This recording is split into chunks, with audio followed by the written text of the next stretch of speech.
യേശുവിൽ ഏറ്റവും പ്രിയപ്പെട്ടവരെ,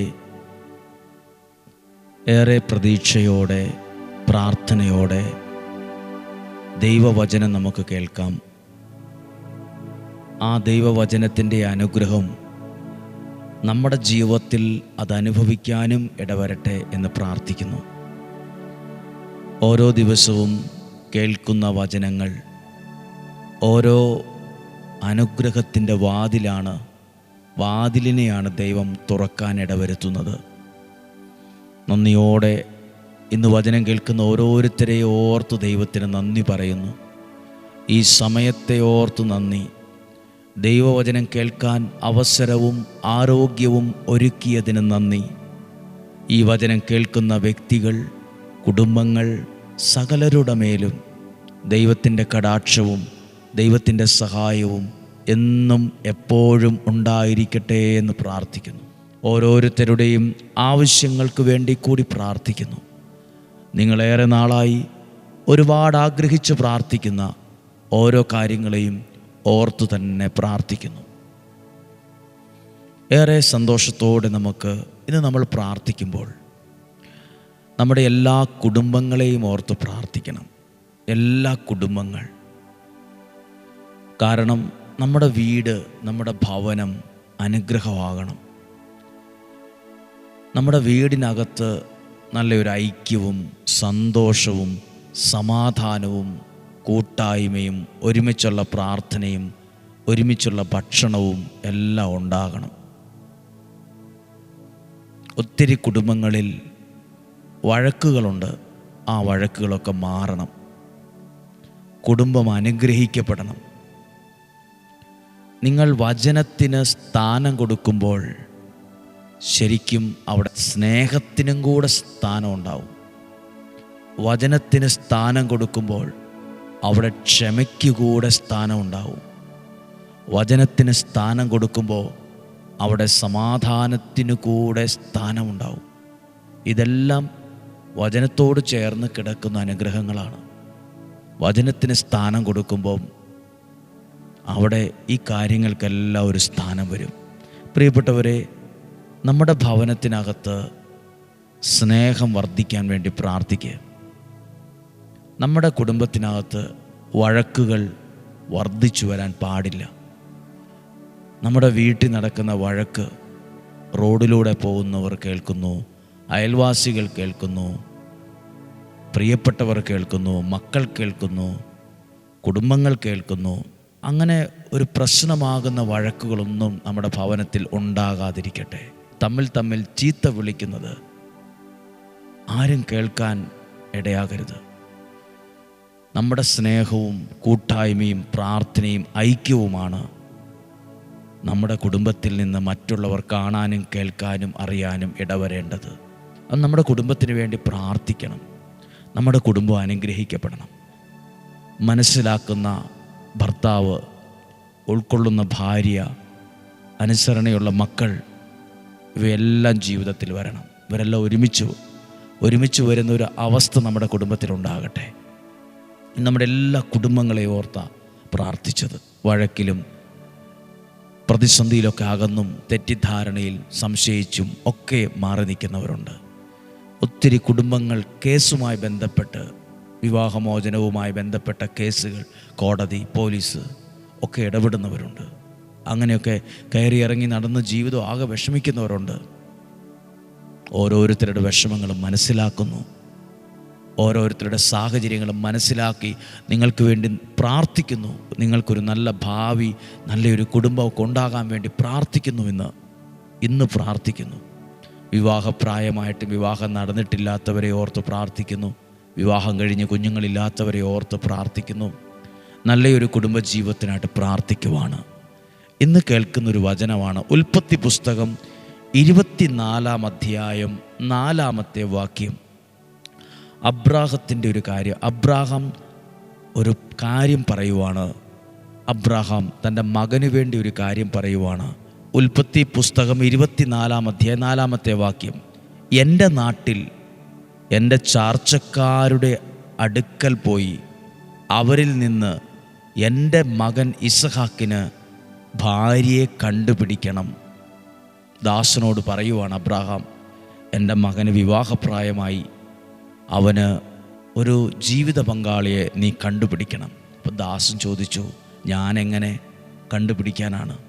ഞാൻ എന്തു ചെയ്യും? അദ്ദേഹത്തിന് അതൊരു അസ്വസ്ഥതയായി. ഇനി അങ്ങനെ പ്രാർത്ഥനയോടെ പറഞ്ഞു വിട്ടപ്പോൾ 24-ാം അധ്യായം 7-ാമത്തെ വാക്യം വായിക്കുവാണ്. എൻ്റെ പിതാവിൻ്റെ വീട്ടിൽ നിന്നും ചാർച്ചക്കാരിൽ നിന്നും എന്നെ പുറത്തു കൊണ്ടുവന്നവനും എന്നോട് സംസാരിച്ചവനും നിന്റെ സന്തതികൾക്ക് ഈ ഭൂമി ഞാൻ തരുമെന്ന് വാഗ്ദാനം ചെയ്തവനുമായ ആകാശത്തിൻ്റെ ദൈവമായ കർത്താവ് തൻ്റെ ദൂതനെ നിനക്ക് മുമ്പേ അയക്കും. ദൈവം തൻ്റെ ദൂതനെ നിനക്ക് മുമ്പേ അയക്കും. നീ അവിടെ നിന്ന് എൻ്റെ മകന് ഒരു ഭാര്യയെ കണ്ടെത്തുകയും ചെയ്യും. അനുഗ്രഹമുള്ളൊരു കുടുംബജീവിതത്തിലേക്ക് ദൈവം ഒരുക്കുന്നതും നയിക്കുന്നതും ദൈവം വഴി നടത്തുന്നതും ഒക്കെ ശ്രദ്ധിക്കാൻ പറ്റും. എൻ്റെ മകന് ഒരു ഭാര്യയെ നീ കണ്ടുപിടിക്കണം. ഞാനെന്തു ചെയ്യും? എങ്ങനെ കണ്ടുപിടിക്കും? ഇവർ തമ്മിൽ ഇഷ്ടപ്പെടുവോ? എങ്ങനെ ഇത് മനസ്സിലാകും? ദാസന് ഭയങ്കര സംശയവും അസ്വസ്ഥതയുണ്ടായി. അപ്പോൾ ഒരു വാക്കാണ്, അബ്രാഹാം പറഞ്ഞ വാക്കാണ്, ദൈവം തൻ്റെ ദൂതനെ നിനക്ക് മുമ്പേ അയക്കും. ഇപ്പോൾ പ്രാർത്ഥിക്കുന്ന എല്ലാവരും കേൾക്കുക, നിങ്ങളെ സഹായിക്കുന്നൊരു ദൈവമുണ്ട്. നിങ്ങളുടെ പ്രാർത്ഥനയ്ക്കൊരു ഉത്തരം തരാൻ ദൈവം തൻ്റെ ദൂതനെ അയക്കും. വിവാഹപ്രായമായിട്ടും വിവാഹം നടന്നിട്ടില്ലാത്ത ഒത്തിരി ആളുകളുണ്ട്, ഒത്തിരി പേരുണ്ട്. ഒരു വിവാഹം, ഒരു കുടുംബം, ഒരു ജീവിതമൊക്കെ ആഗ്രഹിക്കുന്ന ഒരുപാട് പേരുണ്ട്. ദൈവം തൻ്റെ ദൂതനെ നിനക്ക് മുമ്പേ അയക്കും. പ്രാർത്ഥനയോടെ മുന്നോട്ട് പോവുക. തൊട്ടു താഴെ ചിലപ്പോൾ കിട്ടുമായിരിക്കും എന്നല്ല, കർത്താവ് തൻ്റെ ദൂതനെ നിനക്ക് മുമ്പേ അയച്ച് നീ അവിടെ നിന്ന് എൻ്റെ മകനൊരു ഭാര്യയെ കണ്ടെത്തുകയും ചെയ്യും. ഉറപ്പായിട്ടും നിനക്ക് നല്ലൊരു തീരുമാനം, നീ ഇറങ്ങിപ്പുറപ്പെട്ട കാര്യത്തിനൊരു തീരുമാനം ദൈവം നിന്നെ മുമ്പിൽ നിന്ന് നയിക്കും. ദൈവം തൻ്റെ ദൂതനെ അയക്കും. ഇത് പ്രാർത്ഥിക്കുമ്പോൾ ഓരോ കുടുംബങ്ങളെ ഓർത്ത് പ്രാർത്ഥിച്ച്, ദൈവം ചേർത്ത് വച്ചവരാ ഭാര്യ എന്ന നിലയിൽ, ഭർത്താവ് എന്ന നിലയിൽ നിങ്ങൾ ഓരോരുത്തരും. അവിടെ വഴക്കു പാടില്ല, അവിടെ ചീത്തവിളി പാടില്ല, അവിടെ പരസ്പരം കുറ്റപ്പെടുത്തൽ പാടില്ല, അവിടെ പരസ്പരം താഴ്ത്തിക്കെട്ടൽ പാടില്ല. ഏറ്റവും കൂടുതൽ വേദനിക്കുന്ന ഒന്നാണ് താഴ്ത്തിക്കെട്ടുക. നിന്നെക്കൊണ്ട് എന്തിനു കൊള്ളാം? നിനക്കൊരു കഴിവുമില്ല, നിന്നെ കെട്ടണ്ടായിരുന്നു, ഈ കല്യാണം നടക്കണ്ടായിരുന്നു. ഇങ്ങനെയൊക്കെയുള്ള പല സംസാരങ്ങൾ പല കുടുംബങ്ങളെയും വല്ലാതെ വേദനിപ്പിക്കുന്നുണ്ട്.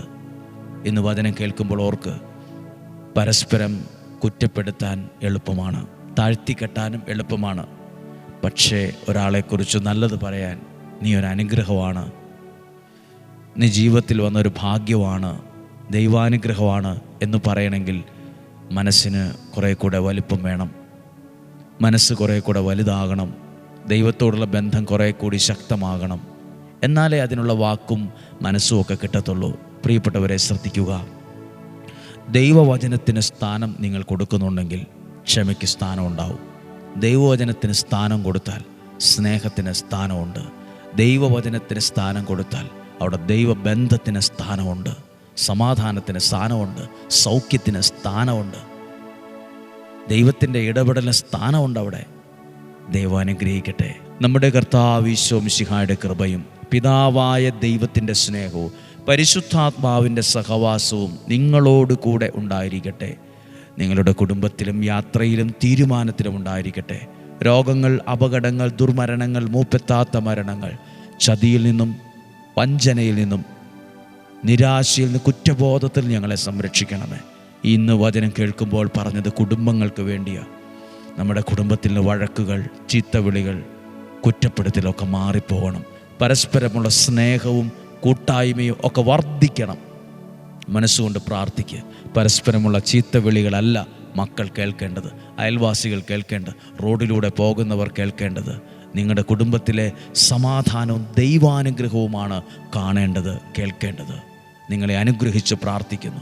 നിങ്ങളെ അനുഗ്രഹിച്ച് പ്രാർത്ഥിക്കുന്നു. താമസിക്കാൻ നല്ല ഭവനം ഉണ്ടാകട്ടെ, ജീവിക്കാൻ പറ്റുന്ന സാഹചര്യം ഉണ്ടാകട്ടെ, ഭക്ഷിക്കാൻ നല്ല ആഹാരമുണ്ടാകട്ടെ, സഞ്ചരിക്കാൻ നല്ല വാഹനമുണ്ടാകട്ടെ, താമസിക്കാൻ നല്ല ഭവനങ്ങൾ നിങ്ങൾക്കുണ്ടാകട്ടെ, മുന്നോട്ട് ജീവിക്കാൻ പറ്റിയ ഒരു സാലറിയും ഒക്കെ നിങ്ങൾക്കുണ്ടാകട്ടെ, സമാധാനമുള്ളൊരു അന്തരീക്ഷമുണ്ടാകട്ടെ, സമാധാനമുള്ളൊരു ജീവിതമുണ്ടാകട്ടെ.